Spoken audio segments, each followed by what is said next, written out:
Education systems in Canada. In Canada, each province is responsible for its own education systems. In general, there are 3 levels of education systems in Canada. 1, kindergarten to grade 8. 2, grade 9 to grade 12. 3, post-secondary education. Kindergarten may further be divided into junior and senior kindergarten for 4- and 5-year-old children, respectively. Grades 9 to 12 students are enrolled in a secondary school system, which is similar to a high school system in the USA. Some cities and towns may have a junior high school system, which accommodates children from grade 7 to grade 9. In the province of Ontario, there is grade 13, which is a required step for all students who want to attend a degree-granting university.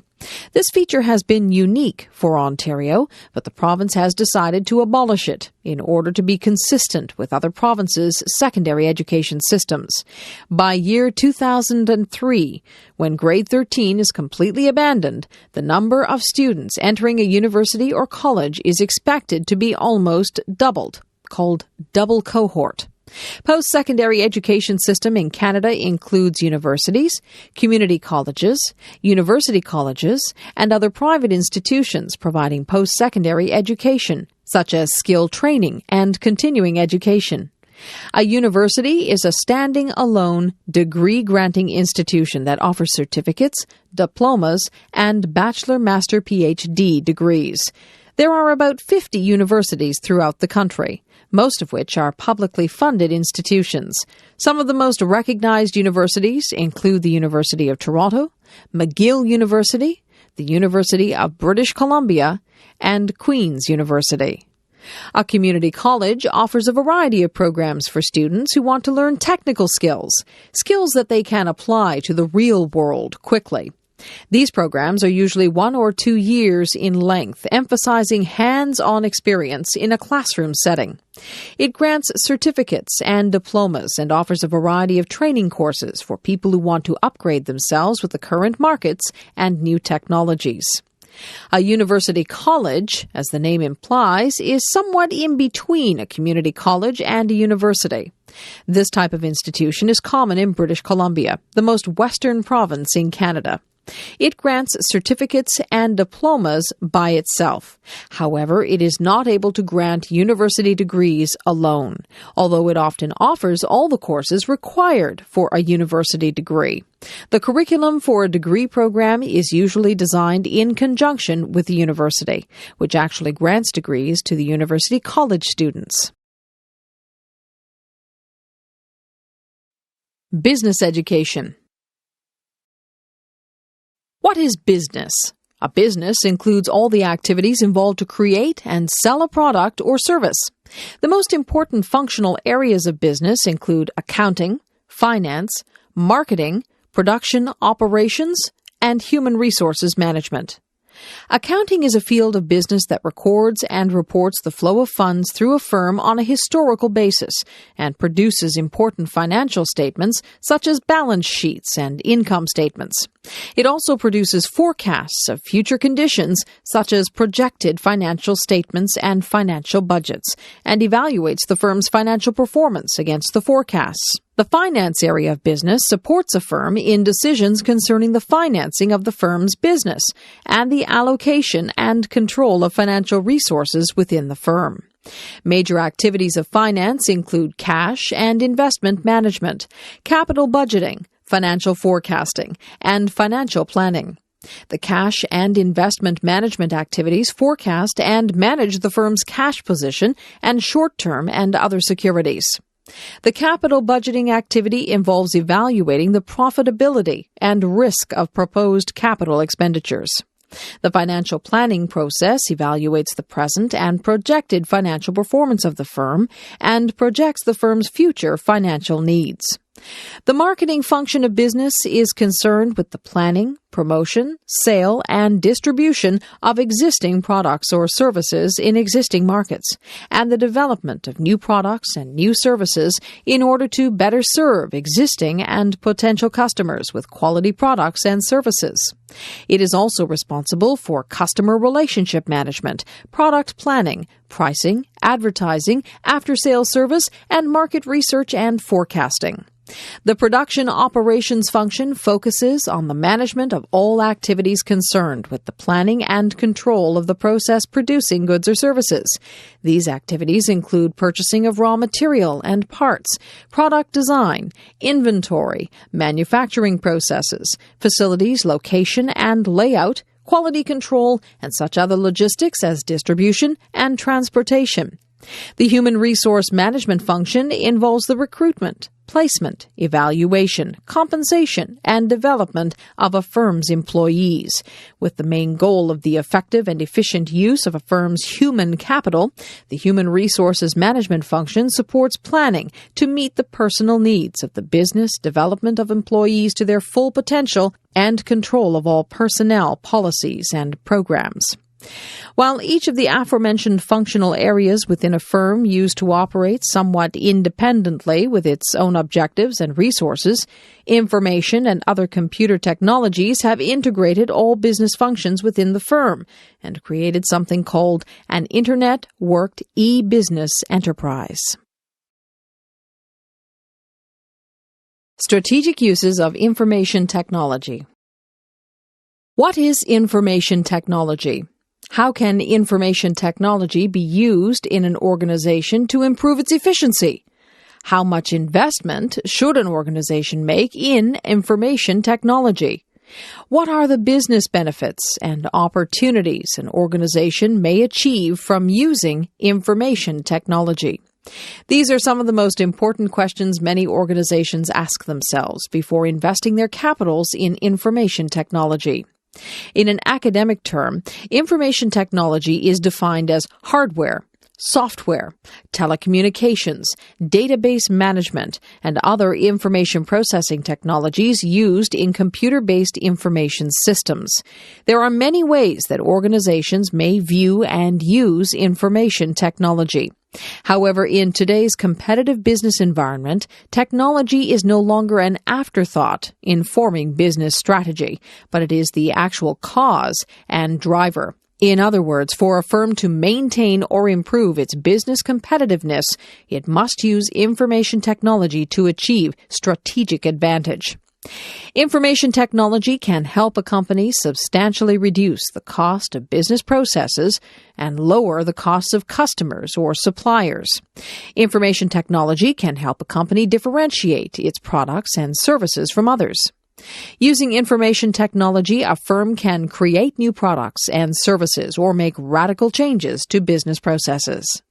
A firm can use information technology to manage regional and global business expansion, or to diversify and integrate into other products and services. A firm can use information technology to create virtual organizations of business partners, or to develop alliances with customers, suppliers, and other business partners. Information technology can dramatically improve the efficiency of business processes and the quality of products and services. Using information technology, a firm can build a strategic information base of all the information collected. Some experts argue that use of information technology has become a strategic necessity rather than a strategic advantage, because most competitive advantages don't last more than a few years. Whether the statement is true or not, most companies may not want to wait too long before investing in information technology, because it would be tough to catch up later once you get behind your competitors, especially when everyone is playing with newer, better technology. The first 5 years of my life in Canada. I left Korea 25 years ago for Toronto, Ontario, Canada. I was 17 years old at that time. Now everyone knows how old I am. As any immigrant who left his or her own country for a new place looking for a better life, I believe the first 5 years of my living in Canada were the most challenging ones. It did not take a long time for me to realize that I would have to face one of the biggest challenges in my life, the language problem. Although I had learned English in high school for almost 5 years before coming to Canada, I did not find it useful in day-to-day living at this new place. My frustrations stemming from lack of my English conversation skills included ordering food at a fast food restaurant, phone conversation, and conversations with neighbors. The most frustrating moment was my inability to explain to other people when I was accused of something I did not do. Knowing that I was not able to defend myself properly due to lack of conversation skills, a few people often took advantage of me for their own benefits. However, throughout the years, I met a lot of good people who gave me strength and encouragement. Among those people in my heart, I still remember Mrs. Overholtz. Mrs. Overholtz was working in the counselor's office at the high school I attended for 2 years, and she gave me a lot of valued advice and direction in regards to my academic life as well as my personal one. My dear friends in my high school also helped me, not only to survive in the new country, but also taught me the new cultures and systems. Some of them went to the same university as I did, while others went to different institutions. I am still in contact with many of them, but wherever they are, I believe they are making a positive contribution to the society. I owe the most to my father, my mother, who passed away 7 years ago, and my brothers. We were neither rich nor poor, but we stuck together all the time. My parents taught me love, care, and kindness through their actions, not just their words. It was from my family that I got strength when I was weak. It was my family who listened to me when I needed to talk. It was my family who really was happy for me when I told them good news. The first 5 years of my life in Canada surely was one of the most difficult times in my life. I believe, however, that it was also an important time in my life for me to become a more mature and independent human being. I thank all of those who played a role in some way to help me out during the transition period of my life. Great Lakes. The Great Lakes are a group of 5 large freshwater lakes in North America that are interconnected by natural and artificial channels. They are, from east to west, Lake Ontario, Lake Erie, Lake Huron, Lake Michigan, and Lake Superior. Most of them, except Lake Michigan, which lies entirely within the United States, form part of the border between the United States and Canada. The Great Lakes are bordered by the Canadian province of Ontario and by 8 U.S. states, including, from west to east, Wisconsin, Minnesota, Illinois, Indiana, Ohio, Michigan, Pennsylvania, and New York. Large cities like Chicago, Detroit, Cleveland, and Toronto lie on the shores of the Great Lakes system. The Great Lakes system, with a combined surface area of 244,100 square kilometers, holds about 20% of the world's fresh surface water. Lake elevations decrease to the east and south. Lake Superior, the largest lake, at 82,100 square kilometers, is also the largest freshwater lake in the world. Its outlet is the St. Mary's River, which enters Lake Huron after falling about 7 meters over a series of rapids. Lake Huron and Lake Michigan lie at the same elevation. Water flows from Lake Michigan to Lake Huron. Lake Michigan is deeper than Lake Huron, but the latter is larger in area, at 59,600 square kilometers. Lake Huron drains into the St. Clair River, which falls about 3 meters between Lake Huron and the small, shallow basin of Lake St. Clair. Lake St. Clair is connected to Lake Erie by the Detroit River. At its northeast end, Lake Erie empties into the Niagara River, which drops 99 meters as it flows north to Lake Ontario, which is the smallest of the Great Lakes, at 19,010 square kilometers. Lake Ontario is linked with the Atlantic Ocean via the St. Lawrence River. The Great Lakes, interconnected by rivers, straits, and canals, are a natural resource of tremendous significance in North America. They serve as the focus of the industrial heartland of the continent, and together form one of the world's busiest shipping arteries. The lakes also form an important recreational resource, with about 17,000 kilometers of shoreline, rich sport fisheries, and numerous beaches and marinas. Canadian Rocky Mountains. Some of the best-known mountain scenery on Earth is concentrated in a set of 7 parks in the Canadian Rocky Mountains. There are 4 national parks in the Canadian Rockies: Banff, Jasper, Yoho, and Kootenay, and 3 British Columbia provincial parks: Mount Robson, Mount Assiniboine, and Hamber. The 7 preserves located along the Alberta-British Columbia border attract more than 9 million people annually. Banff National Park became Canada's first national park in 1885 and the birthplace of Canada's national park system. It is home to a variety of distinctive natural features and cultural and historical sites.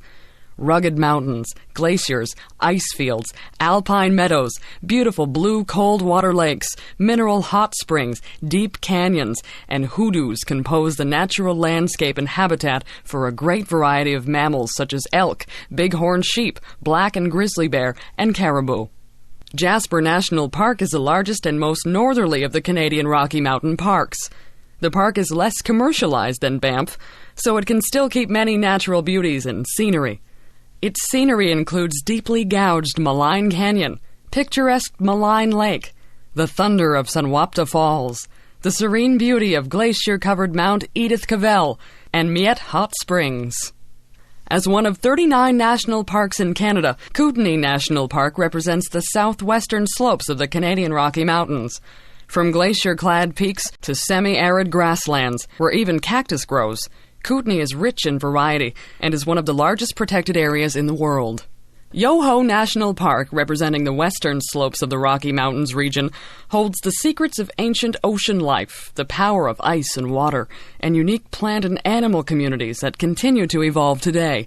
Awe and wonder is a natural response for this place of rock walls, spectacular waterfalls, and soaring peaks.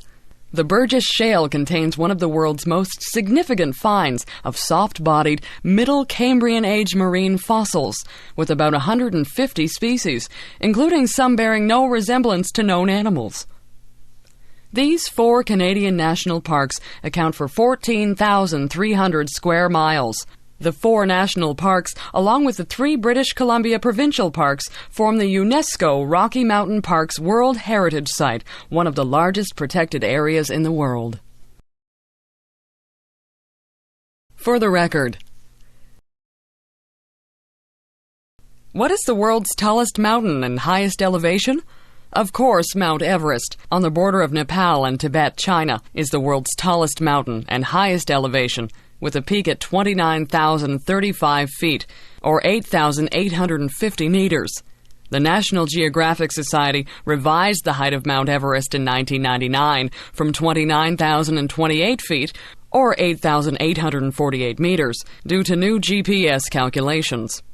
What is the world's tallest mountain from base to peak? Mauna Kea in Hawaii is the one. Its base is on the sea floor and rises 33,480 feet, or 10,314 meters in total, reaching 13,796 feet, or 4,205 meters above sea level. In reference to its towering height of 20,320 feet above sea level, Mount McKinley in Alaska is the tallest mountain in North America. It has been named the Roof of North America or the Chimney of North America. Located about 55 kilometers drive from Amman, Jordan, the Dead Sea in the Middle East region is the lowest point on Earth. The sunset touching distant hills with ribbons of fire across the waters of the Dead Sea brings a sense of unreality to culminate a day's visit to the lowest point on Earth, some 1,320 feet or 400 meters below sea level. En route, a stone marker indicates sea level, but the Dead Sea itself is not reached before descending another 400 meters below this sign.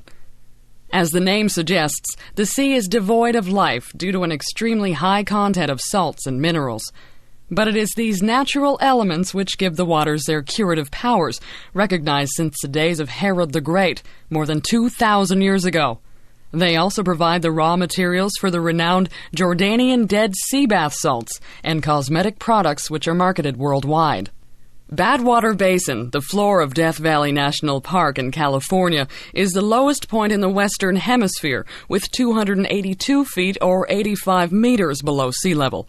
Death Valley National Park, established in 1933, has more than 3.3 million acres of spectacular desert scenery, interesting and rare desert wildlife, complex geology, undisturbed wilderness, and sites of historical and cultural interest.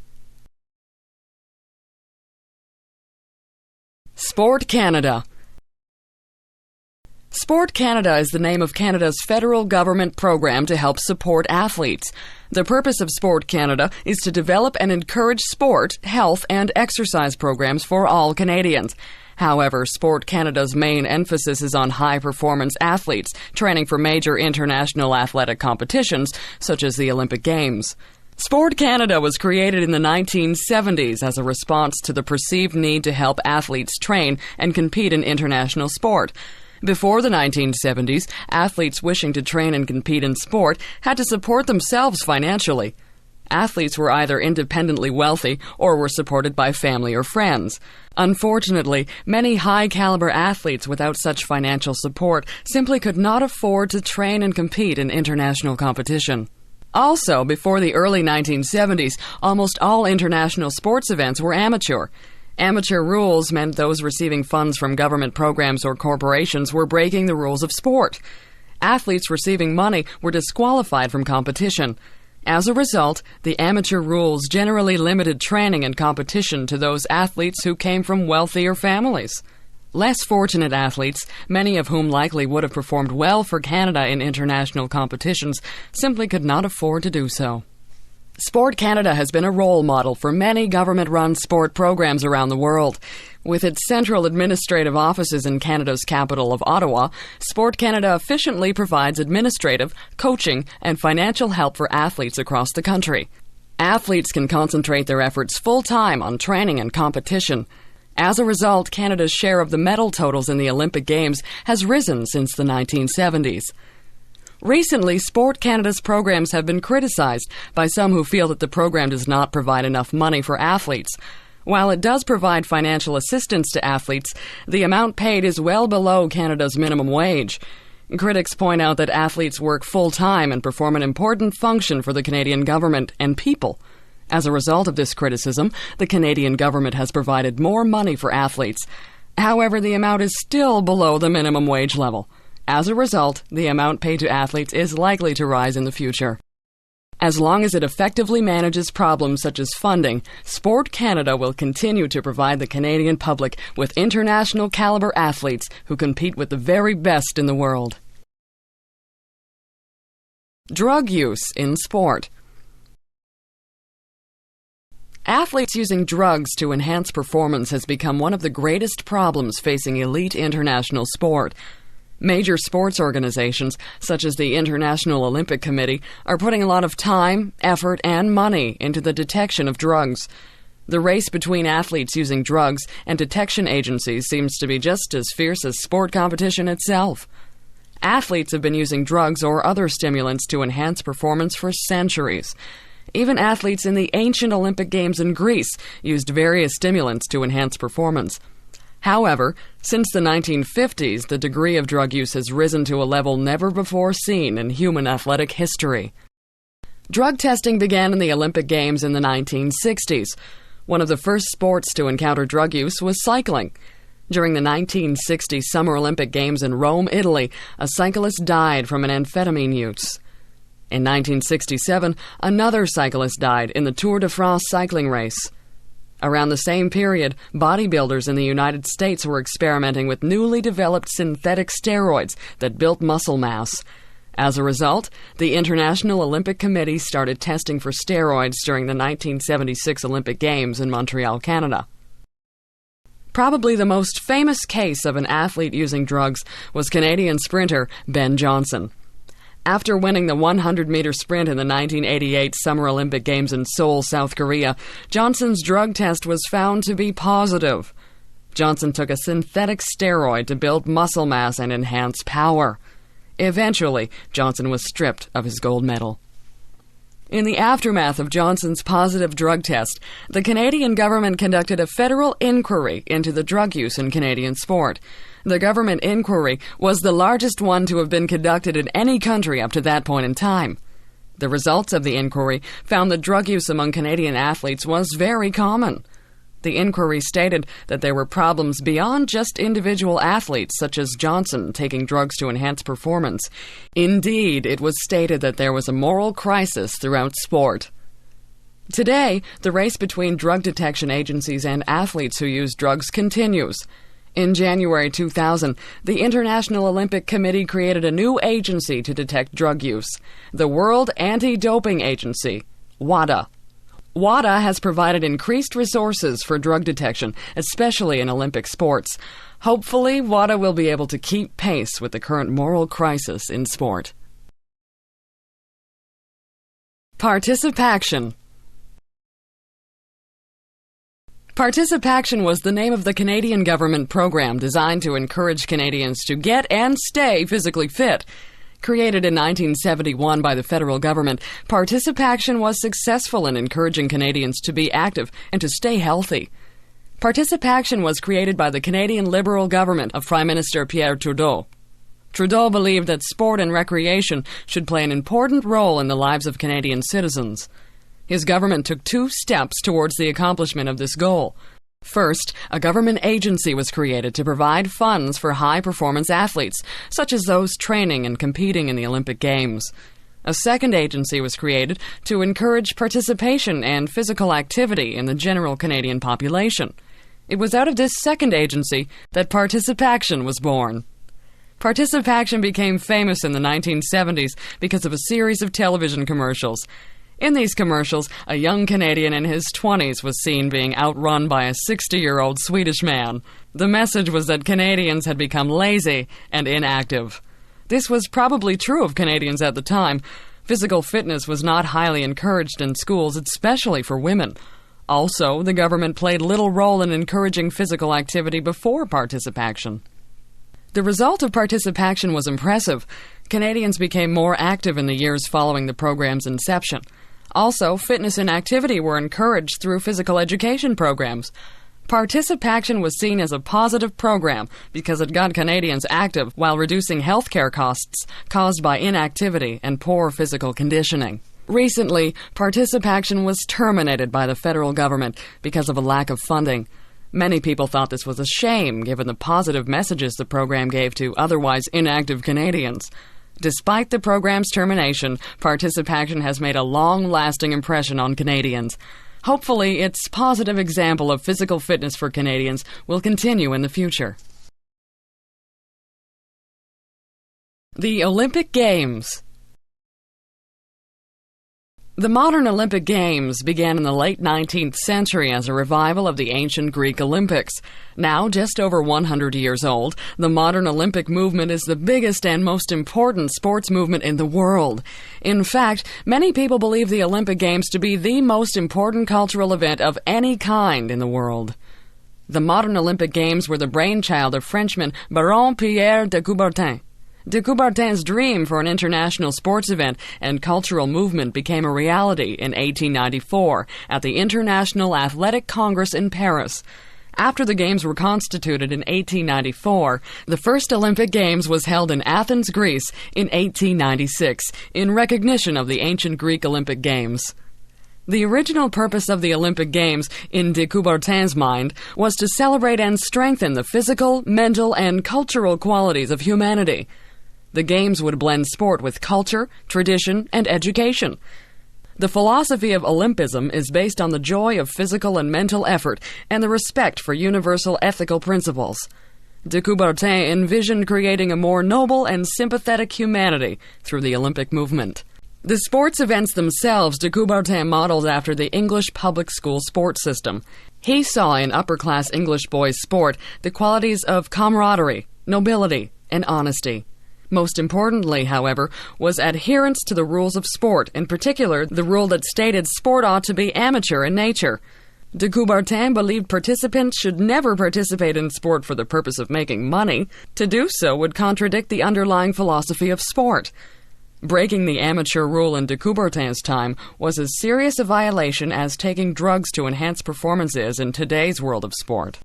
Over time, the Olympics grew to be the largest international festival of any kind.